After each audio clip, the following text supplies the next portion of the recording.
अब शंकर जी की बात कर लो, आप शंकर जी की पूजा, हमारे देश में अब सावन सोमवार आ रहा है, सोमवार के दिन क्या होगा, सावन के दिन, सावन में आएगा सोमवार या सावन का महीना, सारे लोग शिव मंदिर जाएंगे, जाना चाहिए, गलत नहीं है। पर मुझे एक बात बताओ, शिव के मंदिर में जाने वाले लोग क्या शिव से कुछ सीखते भी हैं कि केवल मंदिर जाते हो? हमारे यहां मंदिर इसलिए नहीं बनाए थे कि तुम जाके केवल लोटा भर पानी चढ़ा के आओ। अरे मंदिर इसलिए बनाए थे कि वहां जाके, मंदिर अपने आप में यूनिवर्सिटी है, मंदिर अपने आप में एक शिक्षा का केंद्र है। उदाहरण से समझो, भगवान शिव, चलो बताओ, जब भरी सभा में दक्ष प्रजापति ने शिव को अपमानित किया, शिव को गालियां दी, तो क्या शंकर जी ने उत्तर दिया? क्या किया शंकर जी ने? चुप रहे। क्या आपको कोई गाली दे दो चार तो चुप रह पाते हो? क्यों? फिर शिव की पूजा का मतलब क्या हुआ? शिव के आदर्शों पर तो चले ही नहीं।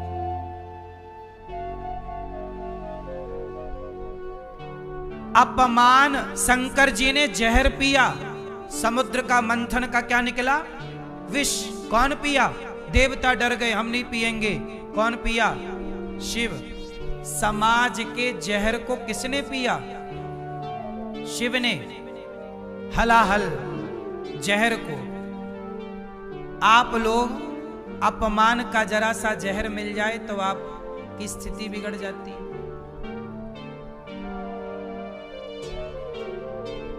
तो मंदिर जाने से कल्याण हो जाएगा तो फिर चलो सब मंदिर चलते हैं।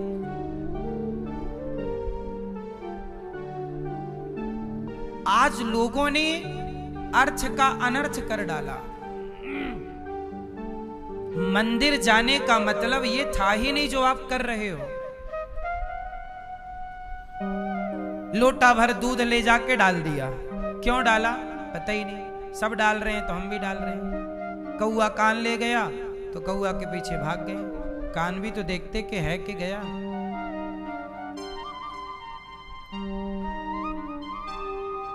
शिवजी का मंदिर क्या सिखाता? शिवजी के मंदिर में शिव पार्वती हैं। शंकर जी का ऐसा एक मंदिर बताओ जहां पार्वती ना हो। एक मंदिर बता दो आप। हर मंदिर में शिव पार्वती हैं जोड़े से। बोलो हाँ। आप बताइए कि आप शिव के मंदिर में जाते हो, शिव जी तो युगों युगों से अपनी पत्नी के साथ रह रहे हैं। तुम 10-20 साल अपनी पत्नी के साथ नहीं रह पाते, तलाक ले लेते हो और तुम जा रहे हो शिव जी के मंदिर में। तुम्हारी गृहस्थी, पति पत्नी से तुम्हारा विवाद चल रहा है, तलाक हो गया तुम्हारा, और तुम मंदिर जा रहे हो शंकर जी के।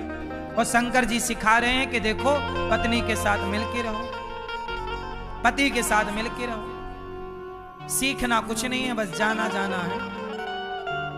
शिव पार्वती का तलाक हुआ तो तुम शिव भक्तों का क्यों हो जाता?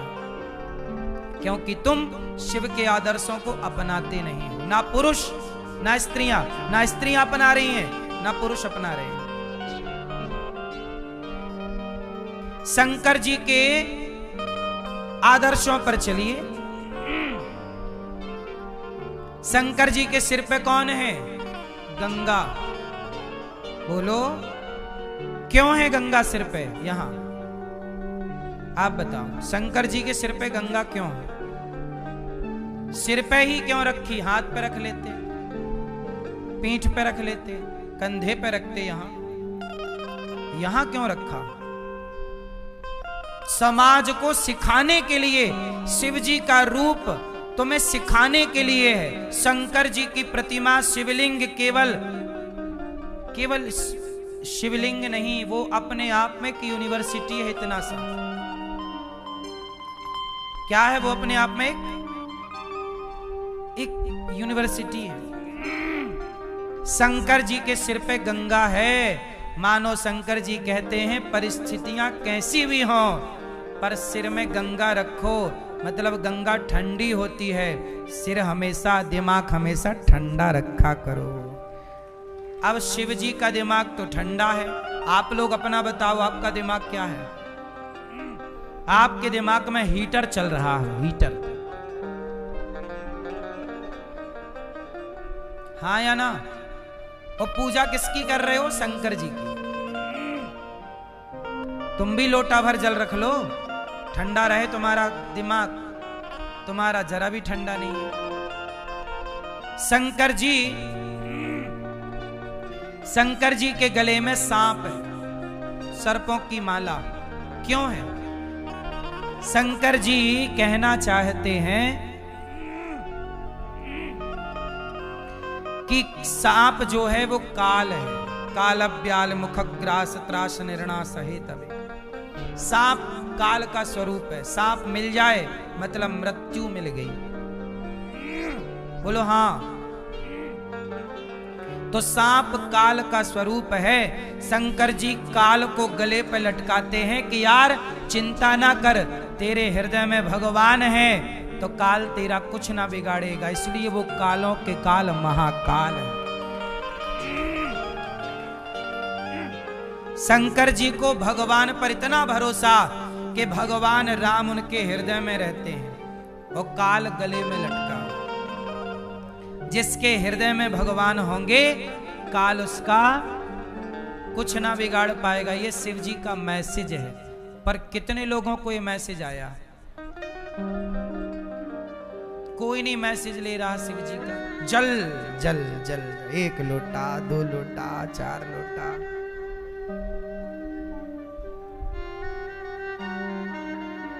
जल भी चढ़ाओ, हम मना नहीं कर रहे हैं,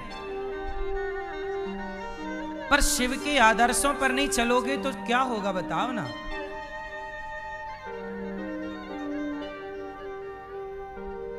अब ये बताओ, शंकर जी भभूति रमाते हैं, किसकी भभूति लगाते हैं? मुर्दे की।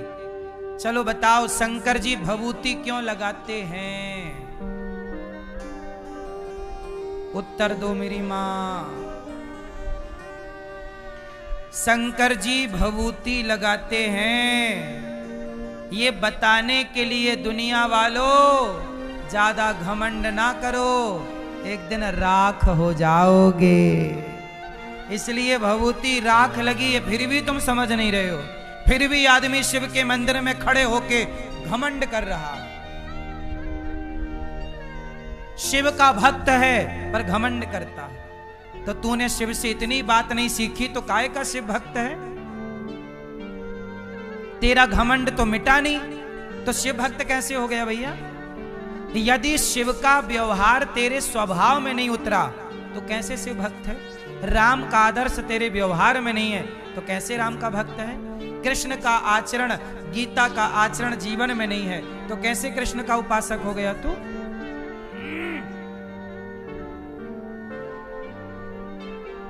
दुर्गा देवी नवरात्रि आती है, सारी स्त्रियां व्रत कर रही हैं, जय हो माता की, जय हो माता की, जय हो माता की। करो, बुरा नहीं है, पर माता रानी का थोड़ा उपदेश भी तो सीखो। माता रानी क्या कहती है? माता रानी के हाथ में 8 हाथ है माता के। कितने हाथ हैं? जोर से। अष्टभुजाधारी है।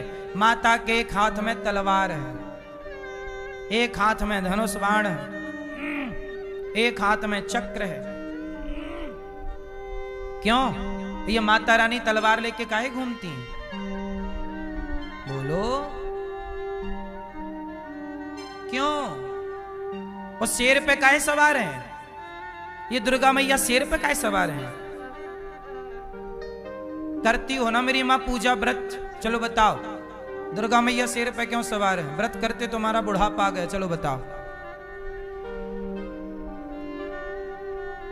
पता कुछ नहीं है, बस भेड़ चाल। सब चल रहे हैं, हम भी चल रहे हैं। क्यों चल रहे हैं पता नहीं। ऐसे में हिंदू सनातन संस्कृति का कैसे उत्थान होगा? दुर्गा मैया के हाथ कितने हैं? 8। चलो बताओ, भारत में 140 करोड़ लोग रहते हैं, किस स्त्री के हाथ 8 हैं? किसी के नहीं। तो दुर्गा मैया के हाथ 8 क्यों हैं? ये दुर्गा मैया 8 हाथ काहे लिए घूमती हैं? जरा उत्तर दो मेरी माँ। नहीं पता? ये गुलाबी मैया 8 हाथ काहे हैं दुर्गा मैया के? आप करती हो नवरात्रि में व्रत? हाँ या ना? करती हो माता रानी की पूजा? तो बताओ 8 हाथ काहे हैं दुर्गा मैया के?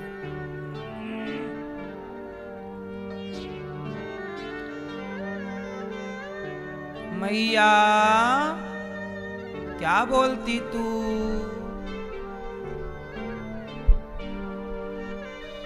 आठ हाथ क्यों हैं? सुनो, दुर्गा मैया के 8 हाथ इसलिए हैं क्योंकि दुर्गा मैया के बेटे हैं 4। भगवान दुर्गा मैया के कितने बेटे हैं? वही जो हम कह चुके, फिर दोहराना पड़ेगा। दुर्गा मैया के 4 बेटे हैं, ब्राह्मण, क्षत्रिय, वैश्य, शूद्र। दुर्गा मैया बोली कि जिस दिन तुम चारों संगठित हो जाओगे तुम्हारे हाथ हो जाएंगे 8। 4 लोगों को खड़ा करो, कितने हाथ होते हैं? 8। दुर्गा मैया बोली जिस दिन तुम संगठित हो जाओगे उस दिन हाथ हो जाएंगे 8, और 8 हाथ हो जाएंगे तो जंगल का राजा शेर भी तुम्हारे वश में हो जाएगा। देखो मैंने वश में कर रखा। तुम्हें कोई जीत नहीं सकता जब तुम संगठित हो जाओगे। तो अंग्रेज क्या जीतेंगे तुम्हें? मुगल क्या जीतेंगे तुम्हें? संगठित हो जाओ। लेकिन हमारे देश में दुर्गा की पूजा करने वाले लोग भी बिखरे हैं और पूजा कर रहे हैं दुर्गा की। दुर्गा मैया संगठन, दुर्गा मैया ये कहना चाहती हैं संगठित रहो। इतना सा मैसेज तुम्हारे पल्ले नहीं पड़ रहा है और पूजा कर रहे हो। तुम पूजा करते तो रहे। नवरात्रि तो तब भी थी जब 700 साल देश गुलाम था, तब भी तो नवरात्रियां थी। और जिस दिन संगठित हो गए, अंग्रेज मुगल भाग गए कि नहीं? तो दुर्गा मैया की पूजा करते हो पर सीखते कुछ नहीं हो। तो करते रहो पूजा। फिर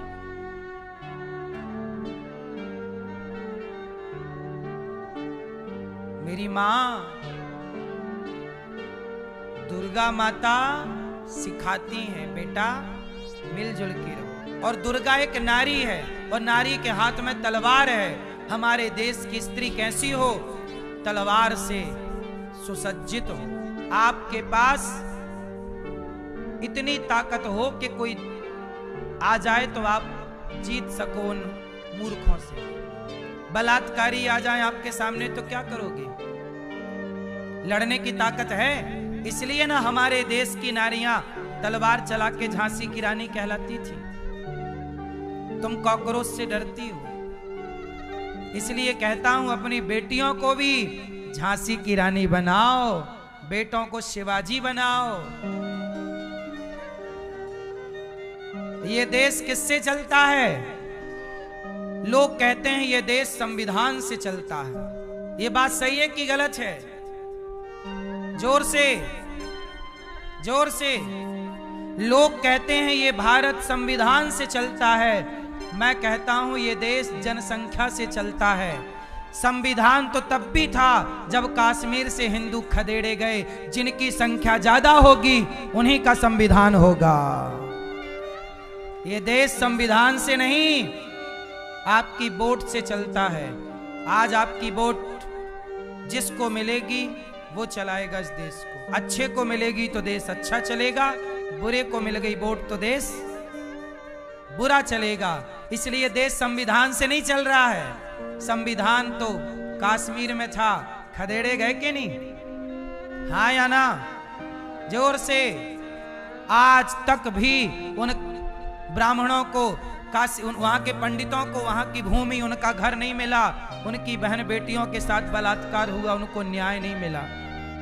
बात सही है कि हम गलत कह रहे हैं? संविधान तो तब भी था। तो ये देश किससे चल रहा है?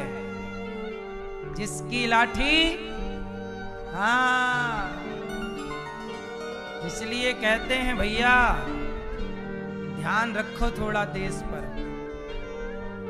इसलिए कहता हूं, आज के लिए नहीं बोल रहा हूं, 25 साल बाद 50 साल बाद देख लेना, इस देश में बेटियों को तलवार उठाने की जरूरत पड़ेगी। इसलिए कहता हूं आज से ही तैयारी कर लो, क्या दिक्कत है? जब प्यास लगेगी तब कुआं खोदोगे क्या? बांग्लादेश में हुआ, तलवार बेटियों को बेटों को शिवाजी बना और बेटियों को, कल को आप ना रहे तो आपकी बेटी अपने अधिकार की लड़ाई तो लड़ ले। हाँ या ना? हम आज के लिए ये बातें नहीं कह रहे हैं, 25 साल बाद की बात कह रहे हैं। आप लोग 2025 को देख रहे हैं, हम 2050 को देख रहे हैं। कभी ठंडे दिमाग से सोचना कि आप इस देश में कितने दिनों तक सुरक्षित हैं।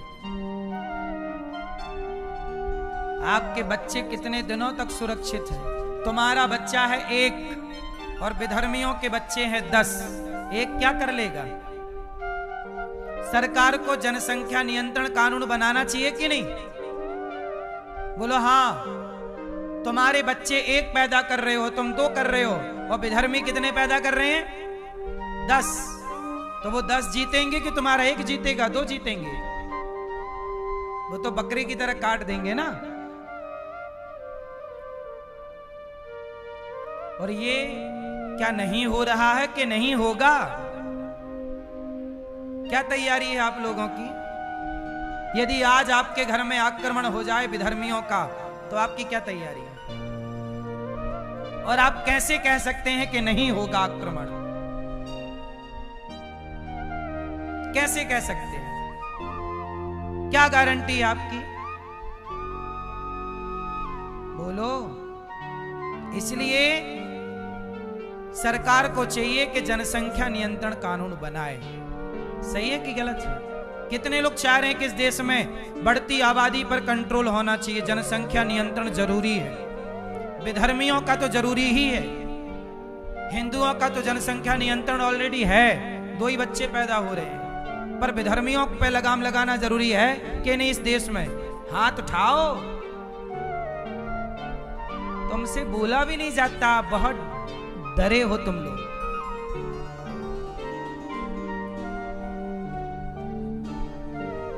हिंदू बहुत डरता बहुत है।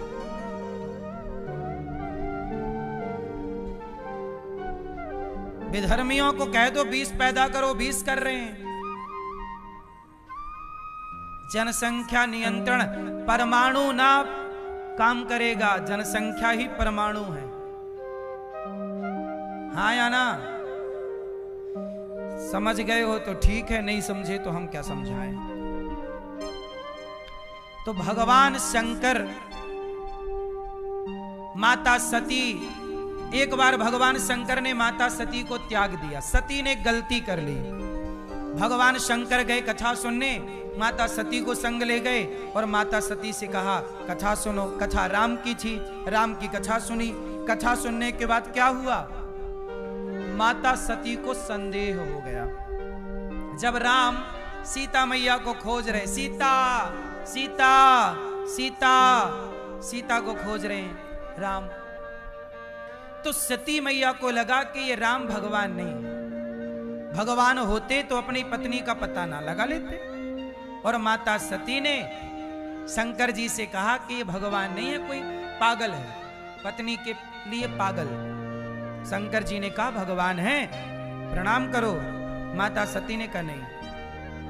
खूब समझाया शंकर जी ने, पर नहीं मानी। तो कहा जो तुम्हारे मन अति संदेह तो किन जाए परीक्षा ले, जाओ परीक्षा ले लो। माता सती परीक्षा लेने गई, सीता बन गई और राम के आगे खड़ी हो गई। राम जी में आ गई रावण के यहां से।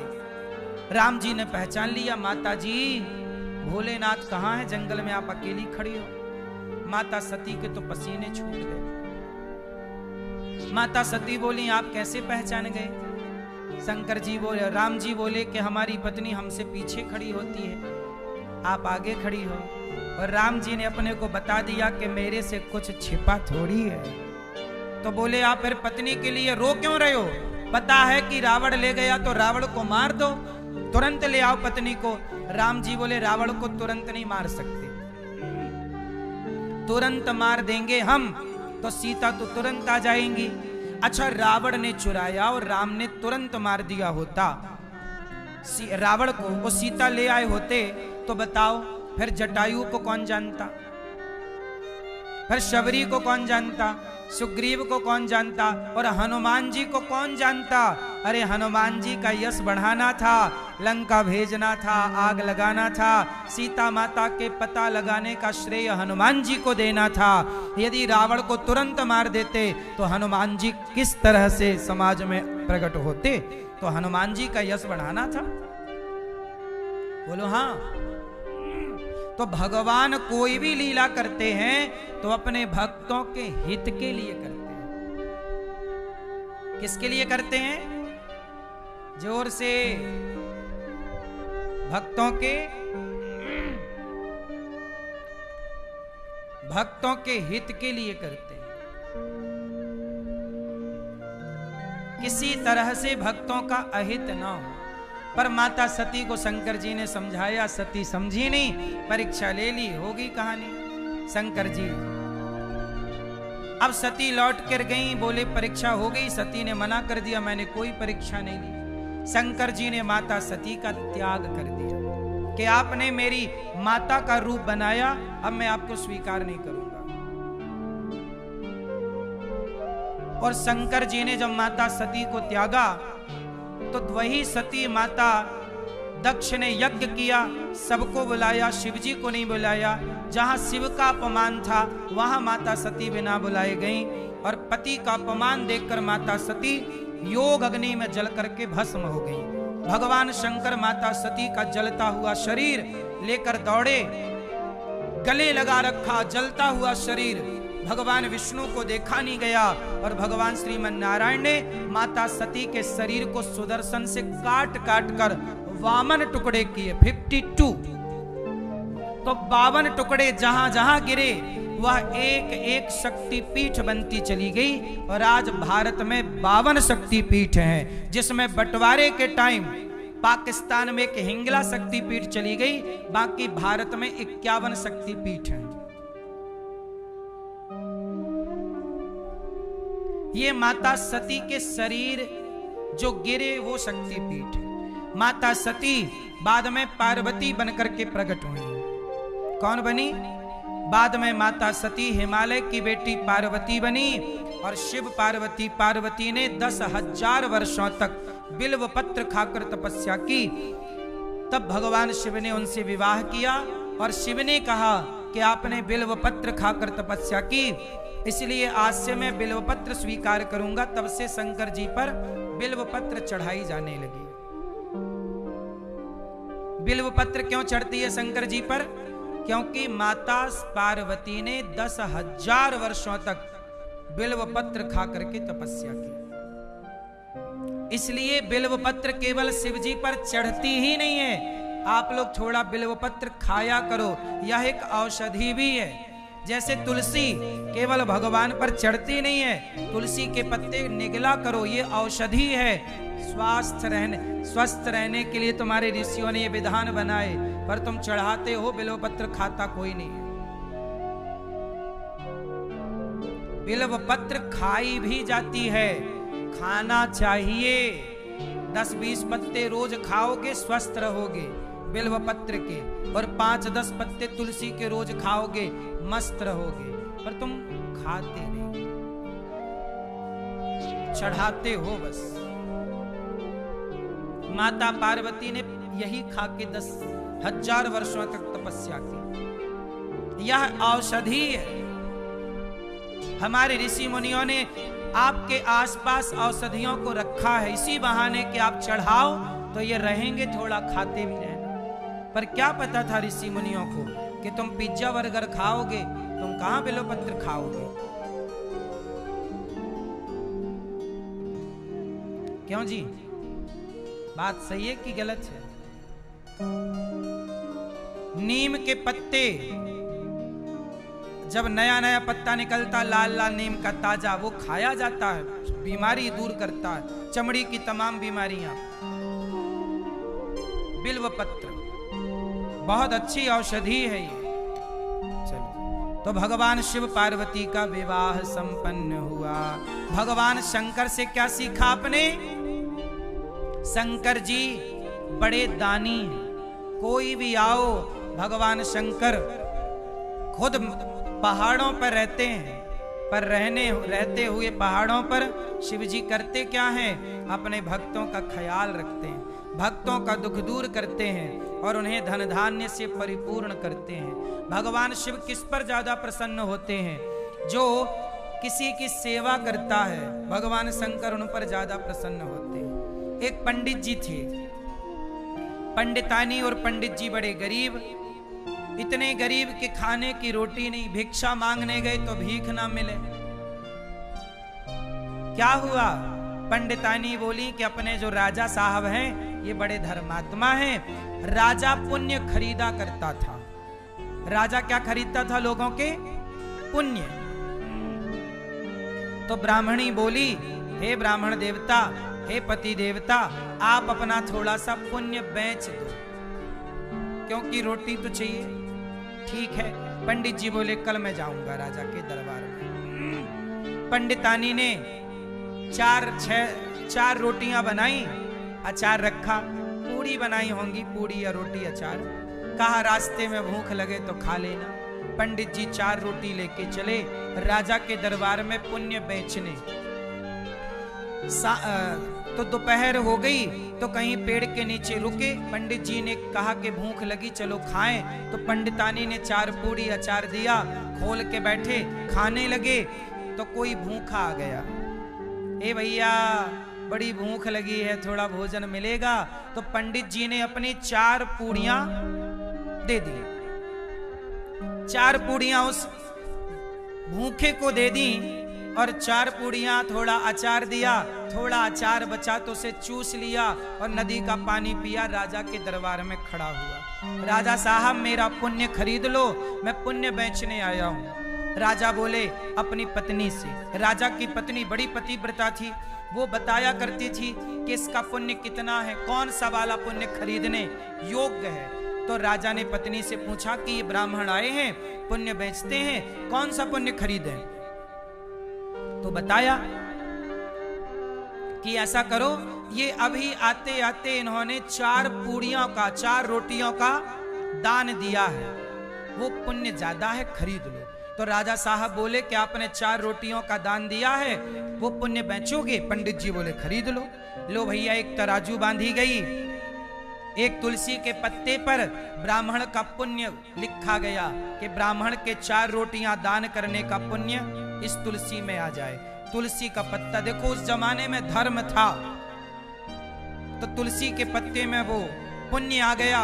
राजा ने दूसरे पलड़े पर सोना रखा, पुण्य किससे खरीदेगा? सोना देकर।